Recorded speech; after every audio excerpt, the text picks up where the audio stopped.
Jay, you blanked on this one.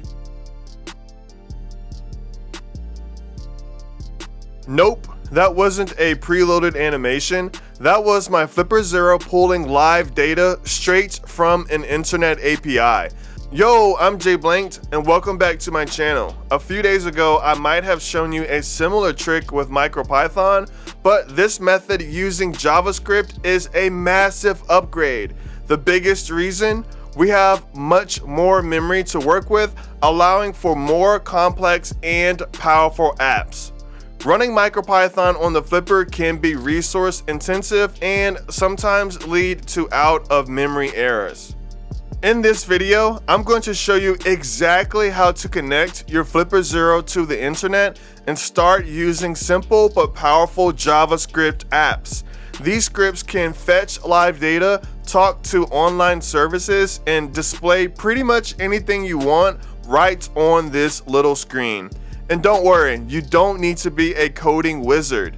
If you can write a sentence, you can understand this stuff. We'll start with the absolute basics, and by the end, you'll have a Flipper that's smarter, more dynamic, and way more fun. Alright, first things first. Let's talk gear. The key to this whole setup is the Flipper Zero Wi-Fi developer board. This little guy plugs right into the GPIO pins on top of your Flipper and acts as a bridge to the online world. Before we can run a single line of code, we have to get our hardware and firmware sorted out. This is the most important step, so please don't skip it. First, your Flipper's main firmware needs to be reasonably up to date.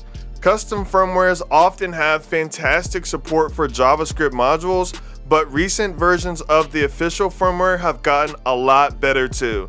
Just make sure you're running a recent build so all the JavaScript functions we need are actually there. Second, the Wi-Fi dev board needs its own special firmware. We're going to flash it with Flipper HTTP, a custom firmware I built that runs on the Wi-Fi dev board, a BW16, Raspberry Pi Pico Ws, and other ESP32 devices.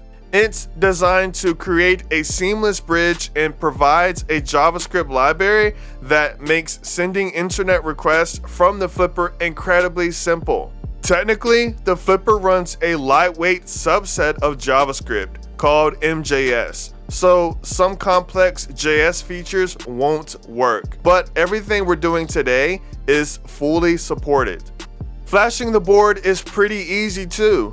You'll connect it to your computer with a USB cable and use a web-based tool or the ESP Flasher app on the Flipper to flash the firmware files. If you want a more detailed guide, I have tutorials right here on my channel that walk you through flashing the board step by step. And of course, I'll link to those in the description. Now for the fun part.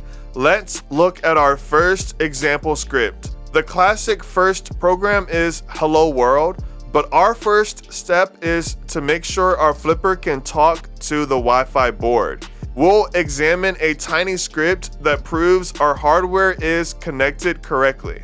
You can find the code on the project's GitHub. Click on Flipper Zero, JavaScript. The README has documentation on each of the methods provided. And if we scroll back up and click examples, we have 2 examples ready that we're going to review today. Go ahead and download both.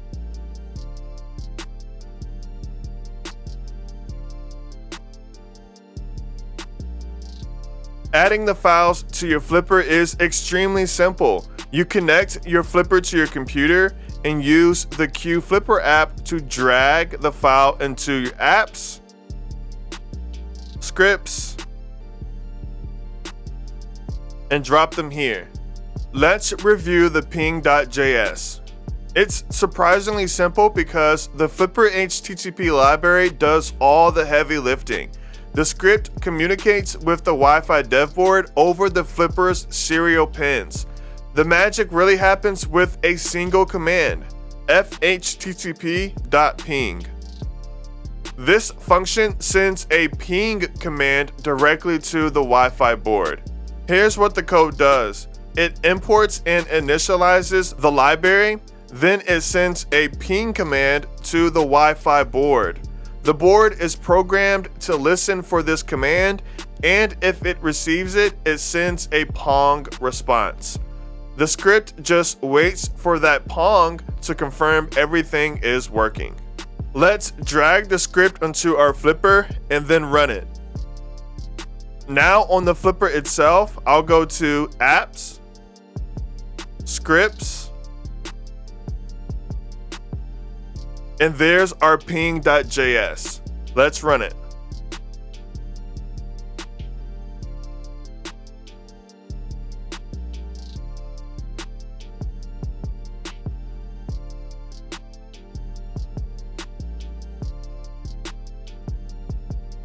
And there it goes.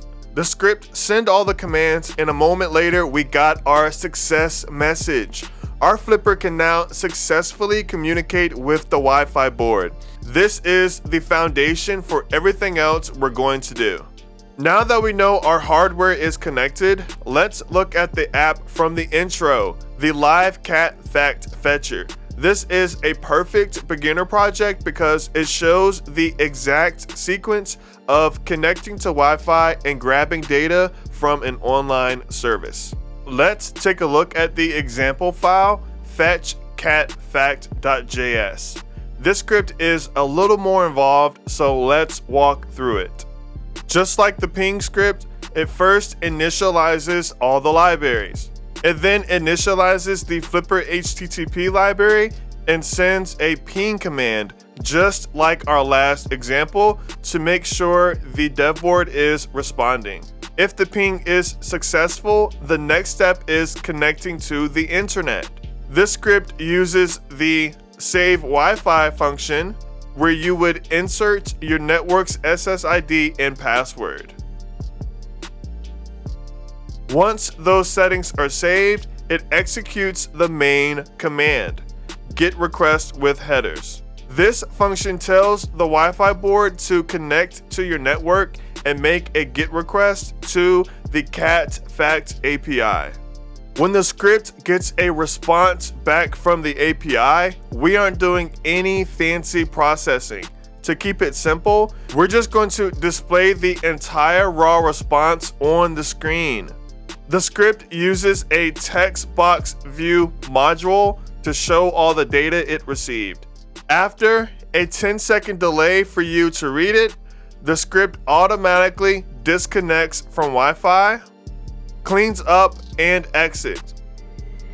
The code also includes simple error messages if the ping, Wi-Fi condition, or data request fails. So let's recap the code. It uses the GUI library to show its progress. It pings the board, saves your Wi-Fi credentials, and then sends a GET request to the Cat Fact URL. Finally, it displays the raw server response in a text box before cleaning up.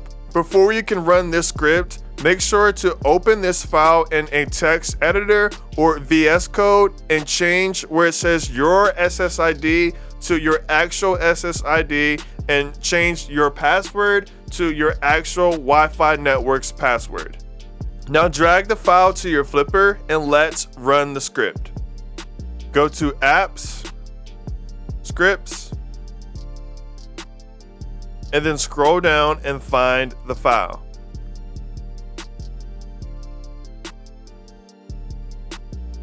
Now click it to run it.